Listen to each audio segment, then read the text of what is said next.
Everyone. Sorry, make sure that gets done. Good afternoon, everyone, and thank you for taking the time to join us today during MacEwan University's Equity, Diversity, and Inclusion Week here on campus. We're really excited to bring you this virtual panel discussion on accessibility and inclusion in sports. So my name is Joel Marak. I'm the Director of Athletics here at MacEwan. And before we get started, I want to take a few moments to introduce each of our panelists and let them tell us a little bit about their experience in sport from the lens of accessibility and inclusion. Marina is a current student here at MacEwan. Why don't we start with you? And could you please introduce yourself and tell us a little bit about your experience in sport?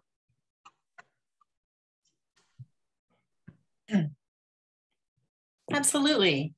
Okay. I have a few notes ready, just so I don't forget anything. Okay, as Joel was mentioning, I am a current student at MacEwan. I graduated with my bachelor degree in sociology and criminology, and that was in 2017. And I wasn't completely satisfied with that, so I decided to return to school to take the paralegal program, which I'll soon be graduating from. I'm currently on my practicum, so you can see here I sit in my office. But anyway, sports involvement, I guess I grew up as a competitive swimmer. I lived in BC when I grew up. And, you know, apparently I was pretty good. However, I missed the mark by only a few seconds. And unfortunately, I didn't make the cut to go to the Deaf Olympics, which were being held in Rome at the time, which was really unfortunate that I didn't make it, darn it. But I kept competing until I was in high school, and then I just stopped. You know, I sort of lost interest. Let me see what else. Oh, right. I also played baseball growing up, and I also was one belt away from getting my black belt in Taekwondo. I was involved in many sports throughout my upbringing. And then right now, my sport of choice is volleyball. I started though in probably my late to mid 20s. I joined Team Alberta for the Deaf Olympic or the Deaf Games. And I joined them for 2 different occasions. You know, right now though, I'm playing more recreationally than competitively. So I'm currently playing with the Edmonton Social Club. But again, that's more on a recreational kind of fun sort of thing. So that's it for me. Thanks, Marina. Next up, we have Amanda Rummery, who is a MacEwan alumni. And Amanda, if you don't mind just telling us a little bit about yourself and your experience in sport. Yes, of course, Joel. I haven't tried as many sports really as Marina. I've found my one true love, which is track and field. Like Joel said, I'm MacEwan alumni, so I graduated with my business degree a couple years ago. I never used it though. I'm training full-time for track and field. My life went through a pretty big shift back in 2015, a month after graduating from high school. I was in an ATV accident, and the way I collided with the tree that day with the ATV, I suffered a spinal cord injury to my neck, which paralyzed my left dominant arm. And after a few years of living with a paralyzed arm, I decided to amputate. So I now happily live life with my nub, and I love it. I'm very glad I amputated. And yeah, I love carrying around my nub with me every day and just all the opportunities it has created for me. So the accident was back in 2015, but in 2017 is when I started training for track and field. And I was never actually a competitive athlete when I had both arms, when I had use of both arms. I played recreational basketball, volleyball, but I really just threw myself into para track and field, and I love it. I train full-time right now. I'm on Team Canada. I was able to break the Canadian records in the 100, 200, and 400 for females with an arm impairment. I represented Canada at the World Championships in Dubai in 2019.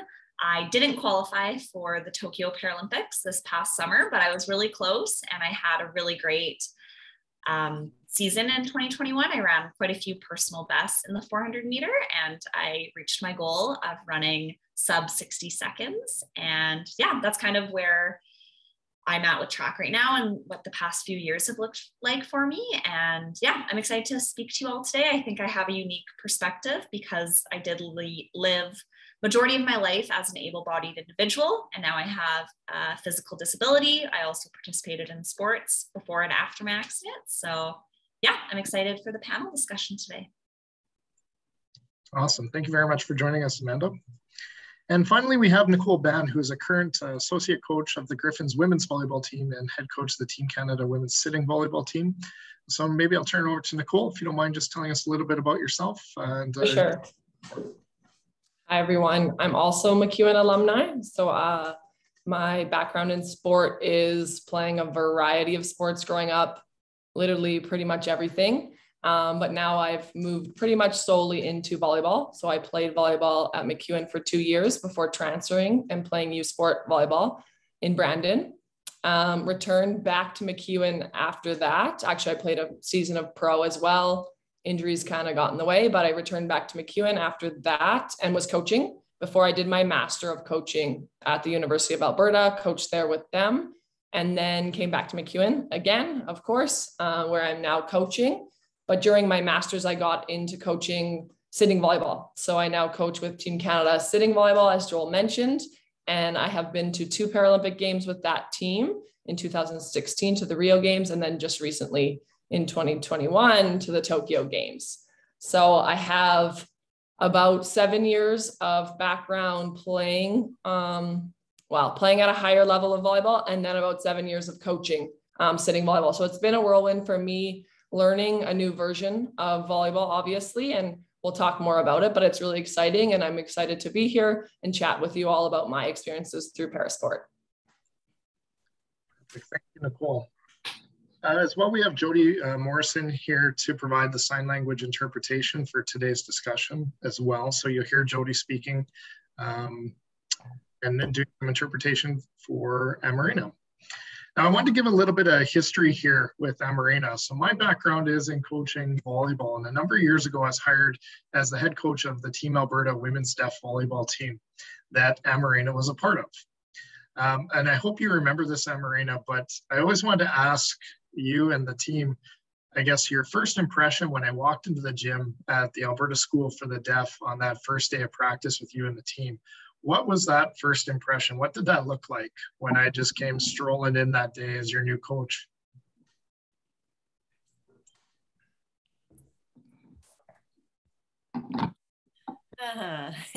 That's funny, actually, because I'm really trying to remember that specific day. You know, I mean, I remember emotions were running high and I was, curious what this would look like and all that stuff. But to be honest with you, I was more looking at you as a coach, but not as a hearing person. I saw this big, tough guy walk on into the gym, strut your way in. And I thought, oh, we are in for a world of hurt. This is not going to be good. So I was terrified. But I mean, I'd say my first impression was I looked at you as our coach. I was considering what were your expectations of us, what was your style of coaching, that type of thing, and how you would interact with me as a player, but not as, one person who's hearing and the other who's deaf, right? That wasn't a priority for me. Eventually, I think it did, it was notable. There were differences between hearing and deafness, right? But eventually it was great. I don't know if I've been called scary before, but from my side, I think I was really unprepared. This was my first experience coaching deaf sport. Well, just as a coach, you're terrifying, not as a person. I think when I think back on that, when I walked into the gym, I had no experience coaching deaf sport before. I didn't have a translator that day. And I really had no idea what to expect. So I think I found like a whiteboard in a closet and I wrote out my name and maybe a couple drills to kind of get it started, but it was all really new to me. And maybe, Marina, from your perspective, what challenges were there for you and your teammates to have a hearing coach that didn't know sign language coaching you as a deaf athlete?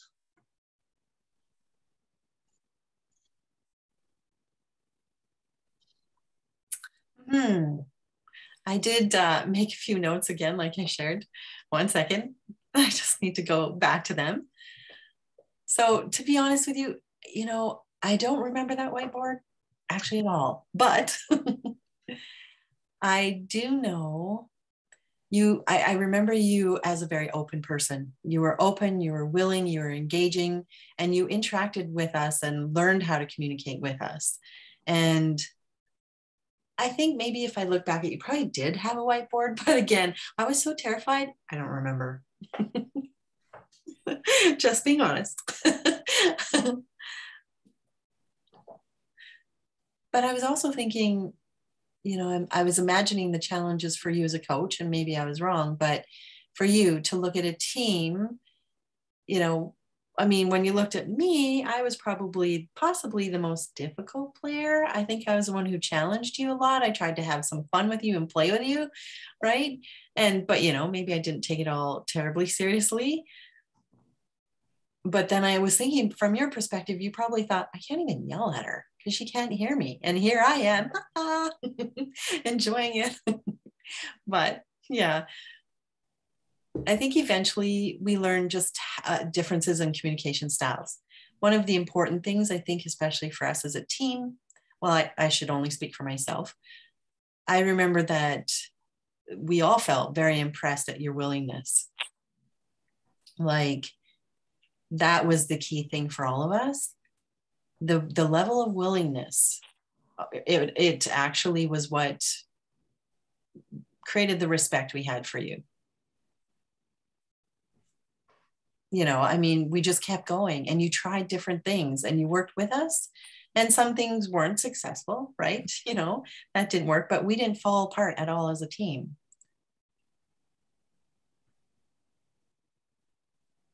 Right. I was thinking probably the biggest thing was when we're playing volleyball or any sport in general, we use our bodies to communicate, right?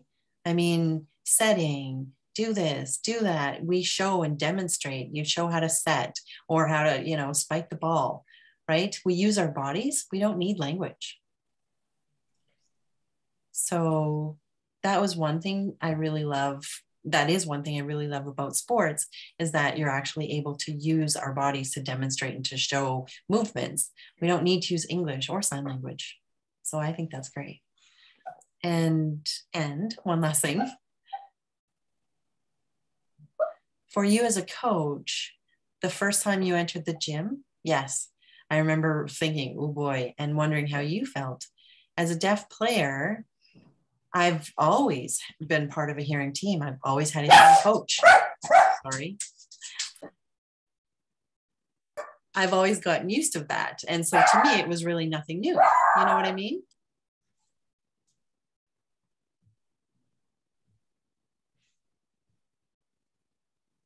And that was really just part of being a deaf player within a hearing world, ultimately.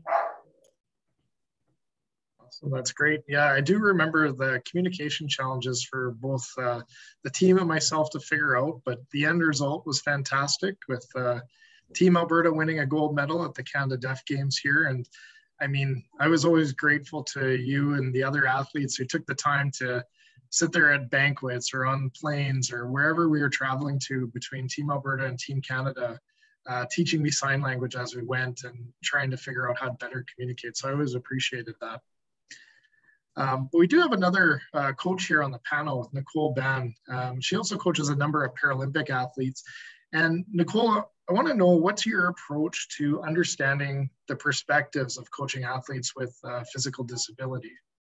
Great question. I think I can relate to the experience probably that you had and that was explained around approaching a new group of athletes, and kind of the maybe not misunderstanding, but looking at each other both ways. And there's a bit of intimidation for sure. So I'm 6'2", and I've only ever played able-bodied volleyball before I walked into a sitting volleyball gym. I was an assistant coach, so it was a bit different. I wasn't the head coach, but pretty much the whole version of volleyball that I knew was flipped upside down. So now instead of saying, hey, move your feet, you're moving your hands. So you're using your hands on the ground to move, you're sitting down.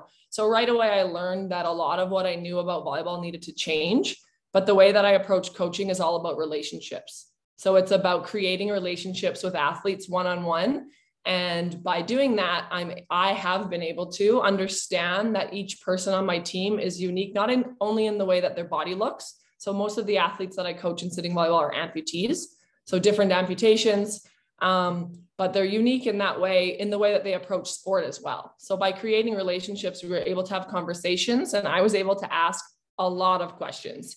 Maybe they might sound like stupid questions now, but we always say in both ways, back and forth, there are no stupid questions. So let's just put it out there. Let's ask.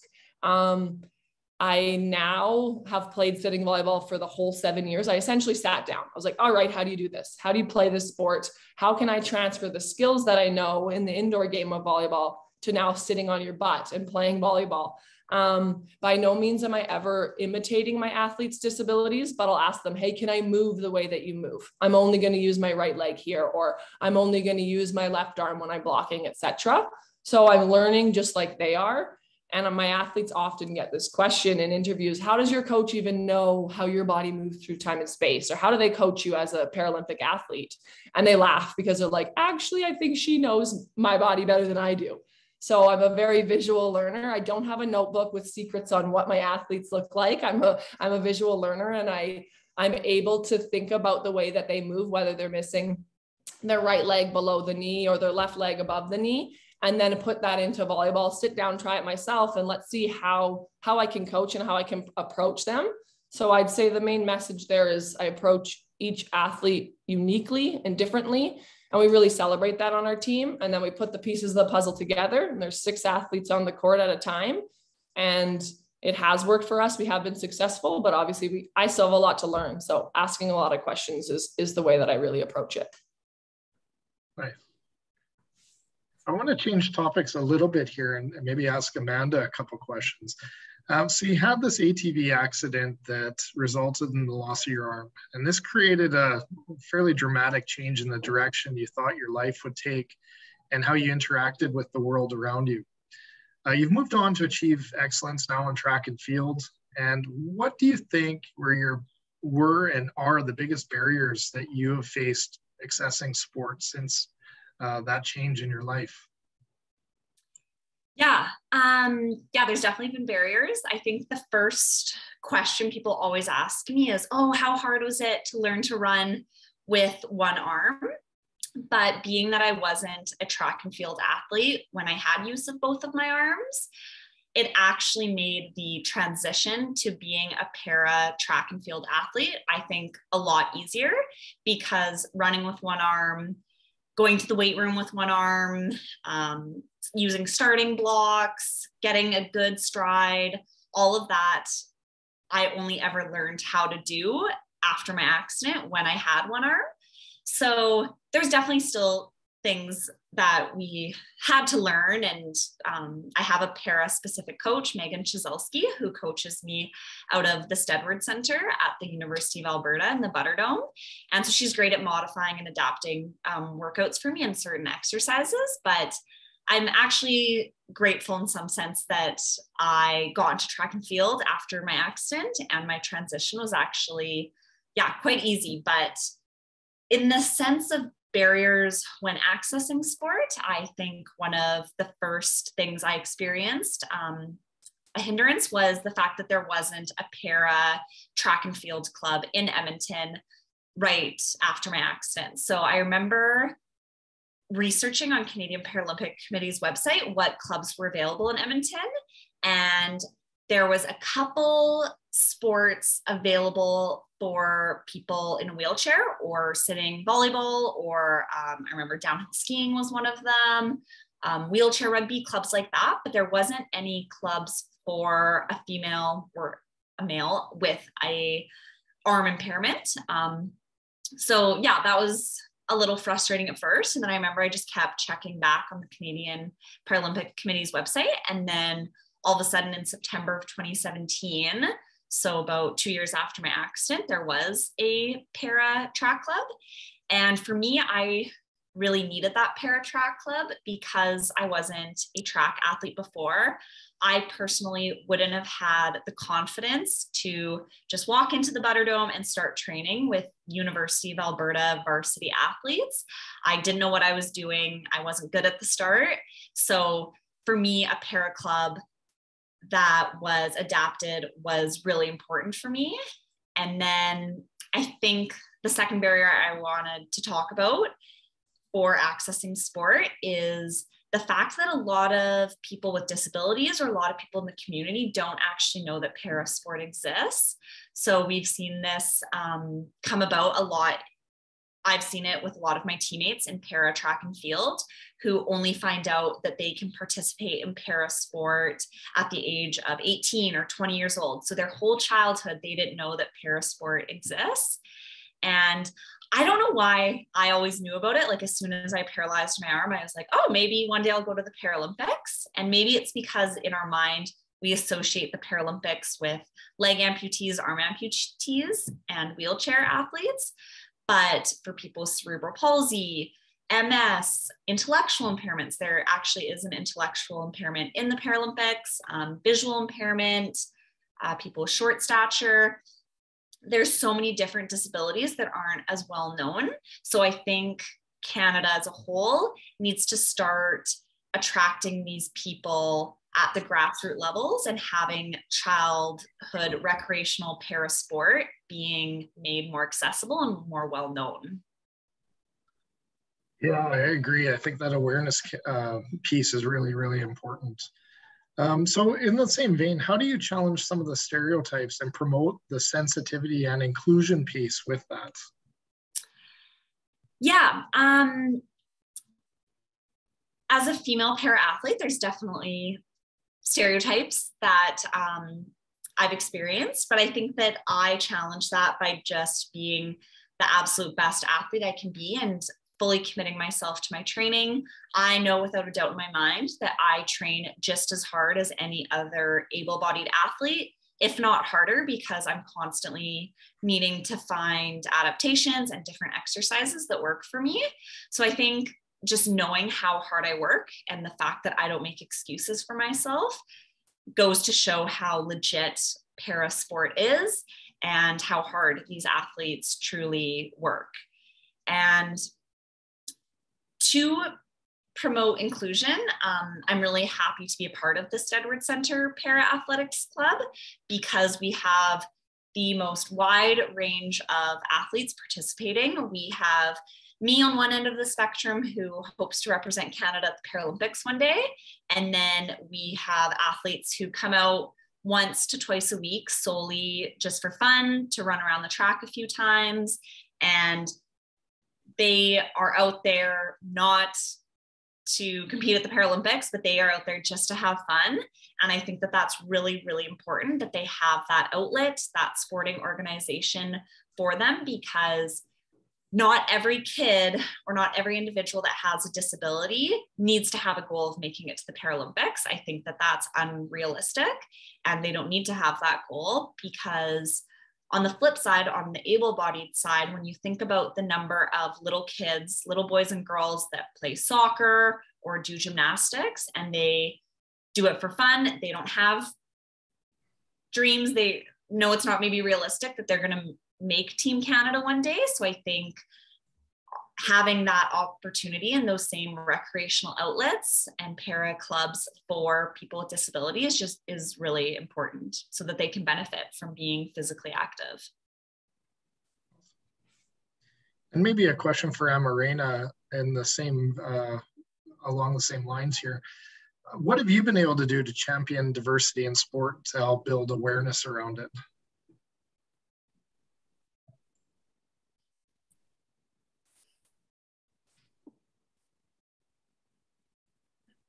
To be honest with you,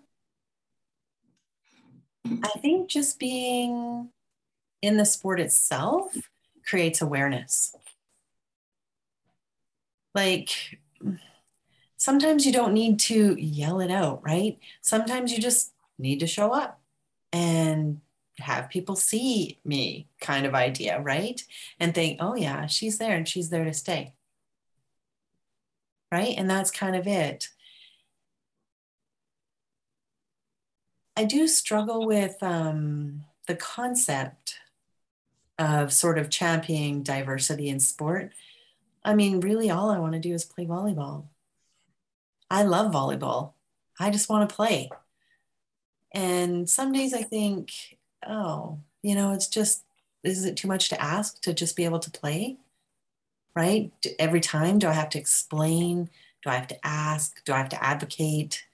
I'm good enough at volleyball and I just want to play. That's it. But one thing that I was thinking about is if we focus too much on making sure that everyone's included and there's diversity and all of that, I think the integrity of the sport and the play gets lost a little bit. Just a little bit. People don't see me as a volleyball player. They first see me as someone who's deaf that plays volleyball. I don't like that. I want to be seen as a volleyball player who just happens to be deaf. So it's like that, need for inclusion, yes, but yet not really, if you know what I mean. So I'm almost contradicting myself, I guess, but that's truly how I feel. I mean, I always show up as a volleyball player. That's paramount and primary. And if people see me and think, oh, wow, she's good, and I want to tell you that you're good, they kind of think, oh, wait a minute, how do I communicate that? And then that's when I can become the advocate, right? And that's when I can share with them how best to communicate with me, and not necessarily the other way around, if you know what I mean. Communication does have some barriers, I guess, or does interfere. Sometimes it's like, hey, you need to block or do something differently with your hands. But, that can be done through maintaining eye contact with someone. If you're not looking, tapping each other on the shoulder to get our attention. It's almost like creating strategies ahead of time, doing plays and stuff before the game. And then obviously it becomes easier to communicate with each other while we're on the court. Less conflict, I guess you could say. It's kind of like my way of inclusion, I guess, is to show people, not necessarily to champion and raise the flag and the deaf flag, deaf power, that kind of thing. I don't necessarily feel like I have to do that, but I just, show up. Yeah, it's kind of different. I will say I'm probably guilty of that a little bit when I first started. And probably by the end of that season with your team, Marina, it was, I just saw athletes. I didn't see deaf athletes. I didn't see it any differently. We're just all athletes, and I'm just a coach trying to coach a team, and everyone's competing. And it took a little bit to get used to that and just change that. So, I mean, that's a realization I went through in that process. And I think you and the group of girls that we had was really good for that. And maybe the same question to Amanda. So what have you been able to do to champion diversity in sport to help build awareness around it in your role? Yeah, I think what Amarina said, I completely agree with. I totally get what she's getting at, that we don't need to be ha-ha, hurrah, parasport. I think I can be an advocate for a sport, for my sport, for track and field, and for people with a disability every day that I show up at the track and I work my butt off. One thing that I have working in my favor is that I am usually at a public track. I guess indoors, I'm at the U of A in the Butterdome, which is always just the university athletes. But when it comes to summer, I'm just outside running on an Edmonton track. And I often think how many people I interact with every day on the track, how many people I run past, how many people are walking by with their dogs that see me. And I think it gets their wheels turning on their own, right? If they see someone like myself with a very obvious physical disability running, I think that they can start thinking about parasport. And I'm a very outgoing person, and I am more than happy to have open dialogue with people about parasport who have questions. But yeah, I'm definitely not always going to go out of my way to talk about it. I think that that would be a little exhausting. And part of the reason I run is to motivate everybody. When I first got involved in the sport, I wanted to motivate little boys and girls with a disability to get out there and be active. But then as years have gone by, I have found that through my interactions that it's often actually able-bodied people that make more excuses for themselves. So I think as a whole, I just want to motivate people and show them how positive of an impact sport has had on me and the physical benefits from it, emotionally, mentally, what it's gotten me through. I always had sport as that outlet for me, and I'm really grateful for that. And yeah, just motivating everybody and being an advocate for sport as a whole. Nice, thank you. Maybe going back to the coaching aspect, Nicole, I'm going to put you in a bit on the spot here, but what would you say is the most challenging part for yourself as an able-bodied person working with athletes with a physical disability?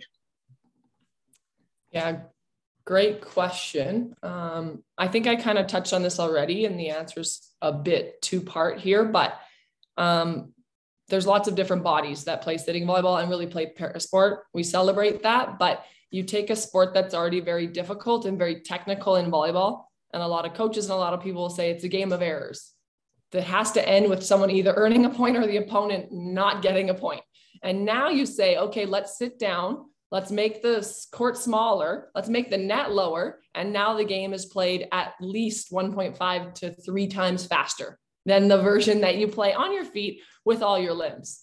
So walking into that and seeing this sport and then trying to envision this plan of, hey, how are we going to take these athletes from never qualifying for a Paralympic Games to qualifying?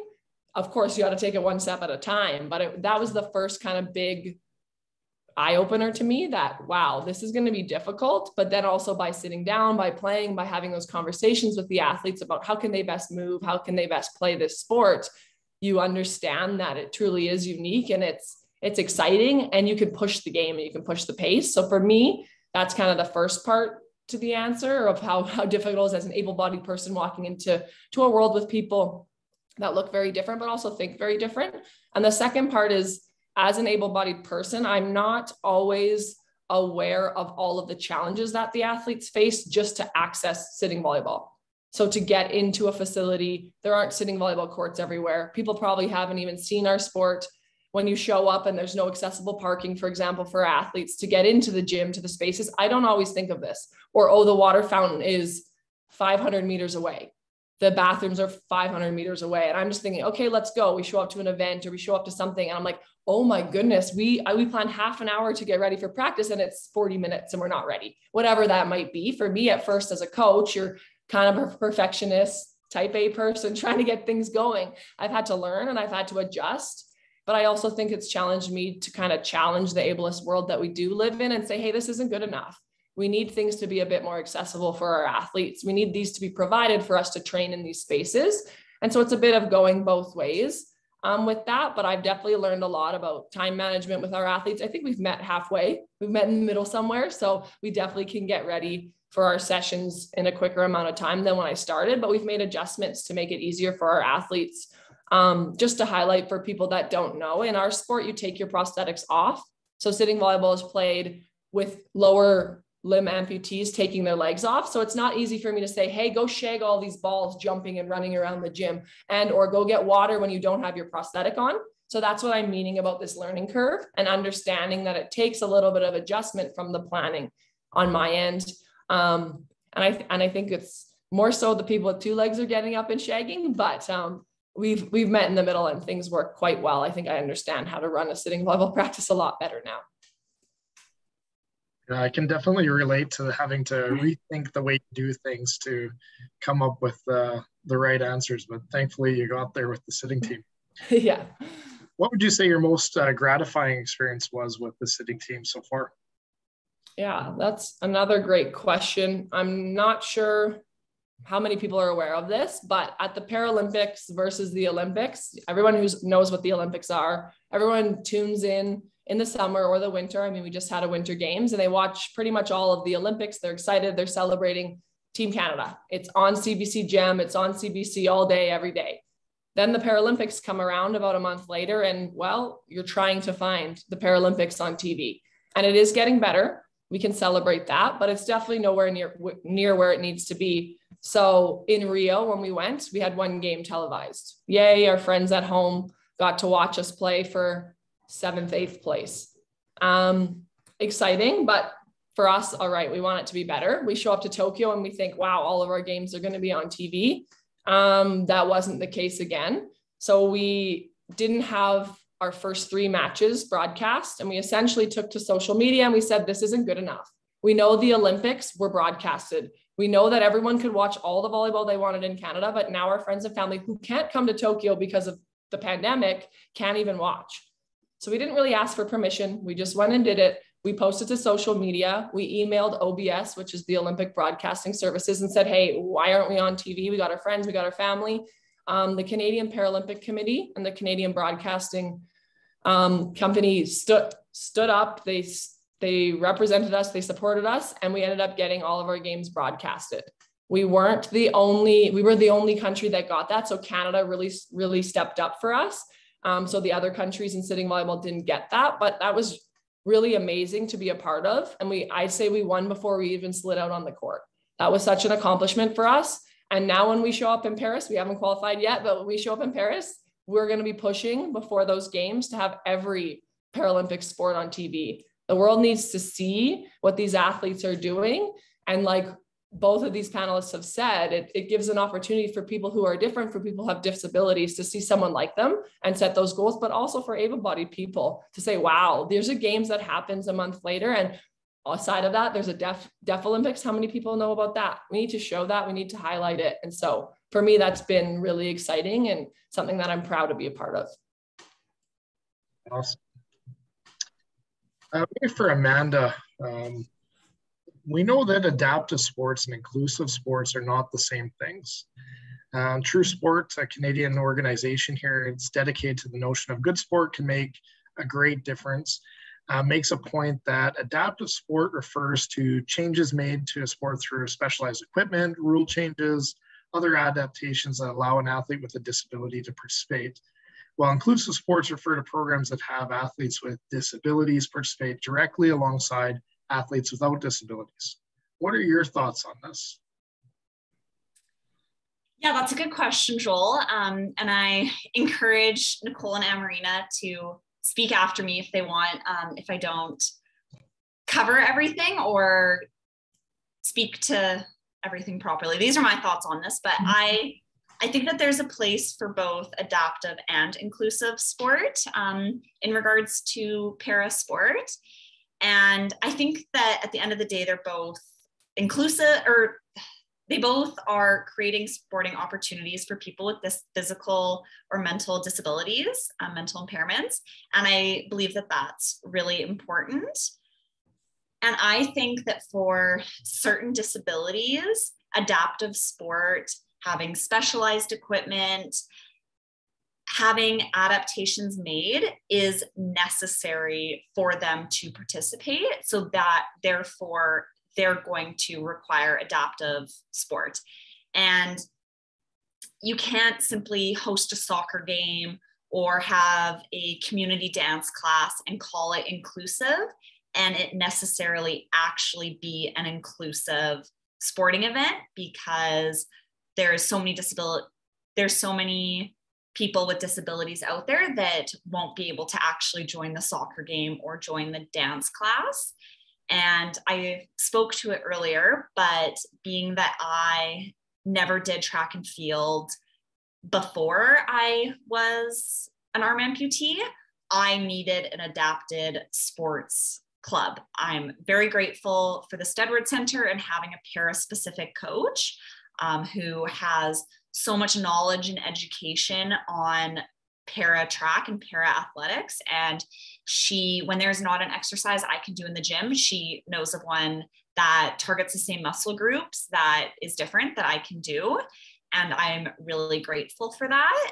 So getting my foot in the door, I definitely wanted an adapted sports club. But now that I've been doing track for 4 years, I could now participate in an inclusive club. My times are faster. I run 59.95 seconds in the 400 meter, which is actually a really great time for any female athlete, whether you have a disability or not. And I've always raced against able-bodied athletes. And when I first started out, I got last every race, and it never bothered me. I run for my own time. I run to run a personal best time. I don't run to win. So that was always okay with me. But now as years have gone by, I'm getting faster. I keep knocking off time, and I'm definitely now more so middle of the pack compared to able-bodied females. So I can train and compete against able-bodied people, but I'm also an arm amputee. And I think that every disability, it's different for them. So I'm really only speaking to my specific experience. Well, that's great. And maybe Amarina, do you want to provide your thoughts on this or something along those lines as well?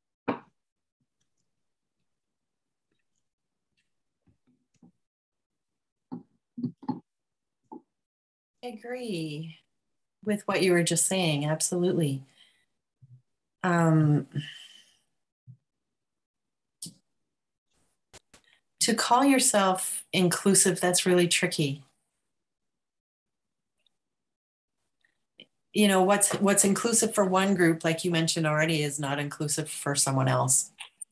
You know, we can adapt for one group, but those adaptations don't satisfy a different group, right? So there's no one size fits all kind of approach.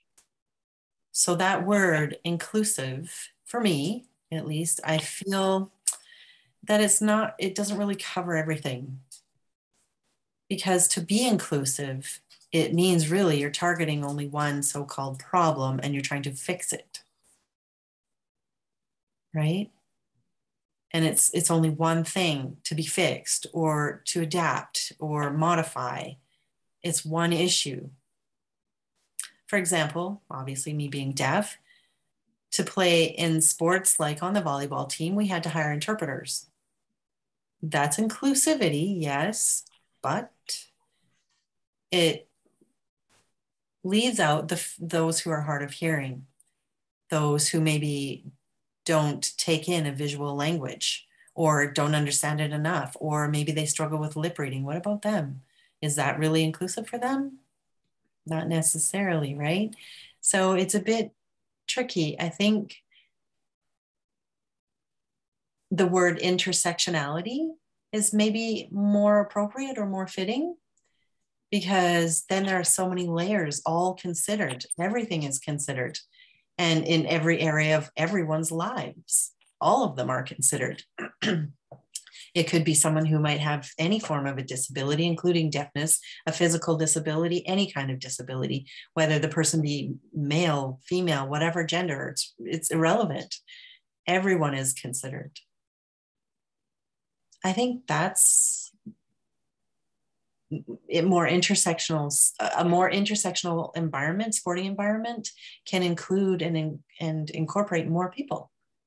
It covers more areas and it targets areas of discrimination and exclusion. I think that could be more in the forefront than looking at inclusivity, because it focuses only on either one individual or only one group. Instead, we could go intersectionally and think of everyone. And I think that way everyone could be involved in sports, if maybe that were the case, right? Instead of, like I said, targeting only one person or one issue and calling ourselves inclusive. But that being said, on a positive note, sport is universal. Anyone who speaks volleyball, plays volleyball, we don't need to communicate with language, right? You just know certain things. So for me, I mean, it's actually, obviously I could go on forever all day long because it's quite complex, but I think the point is really sport is inclusive in and of itself just by being a player. If you play the game and you play the game, there you go. You're already communicating. And maybe my perspective is a little bit different because, you know, my limitation is only on not being able to hear something. You know, I am able-bodied, right? I do have the use of all of my body. So I would say my perspective is also a little bit different. Yeah. That's a great point. I know we're getting close to being up on time here, so I want to make sure we save a little bit of time to take a couple questions from any of our participants that joined us today. But I want to go around the panel and ask for one really quick take-home message from, or even a recommendation from each of you that would be able to help promote maybe that more inclusive sport environment, if you will, understanding that the word inclusivity might not be the right word here at the end of the day. But I'm just wondering if you can just give us a hot takeaway that we can share kind of moving on. And maybe we'll start with Nicole, if you don't mind going first. Yeah, for sure. I think Amarina nailed it by her explanation there. And it even is making me think, and that's why it is such a interesting topic. And we could probably talk all day, the three of us, or Joel included, about this. But my thoughts are exactly around that. And I would have said inclusivity, but intersectionality and having different people involved in sport organizations, because that's ultimately who's setting this up in our country, that look different, that have different disabilities, that come from different backgrounds, that are making these decisions to create a safe space for everybody in sport. Good. Amarina, how about you? What's your one takeaway for today?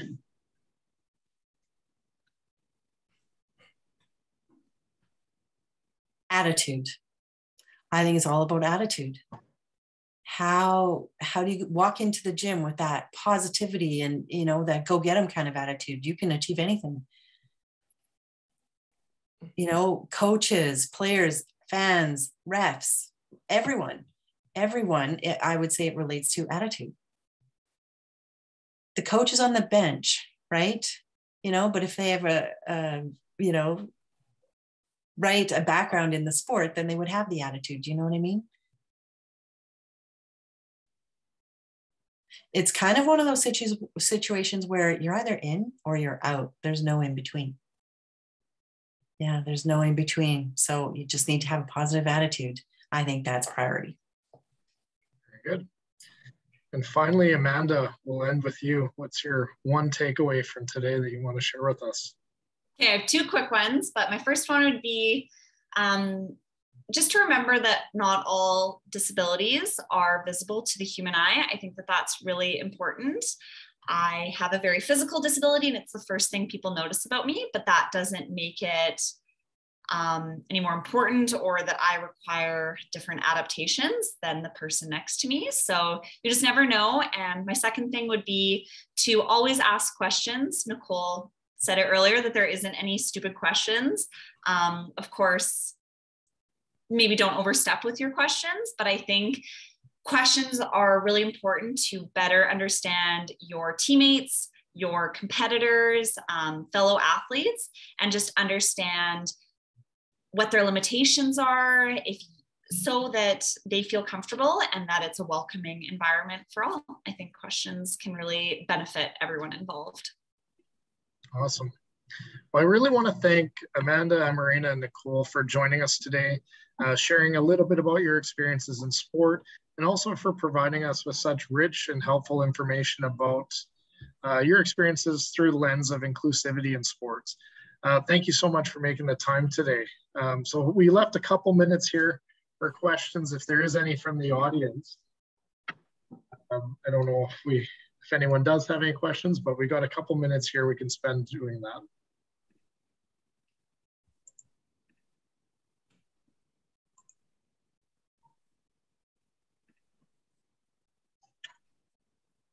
Okay, if we're good with no questions, that's okay. But I just want to thank everyone again. And on behalf of the Office of Human Rights, Diversity and Equity and Griffins Athletics, I'd like to thank everyone for joining us today and wish you all a wonderful rest of your EDI week here on campus. And yeah, if anyone else wants to reach out after the fact, please do come talk to us in athletics. And thank you again for the three of you for being here today. This is fantastic. Thank you for having us, Joel. My pleasure.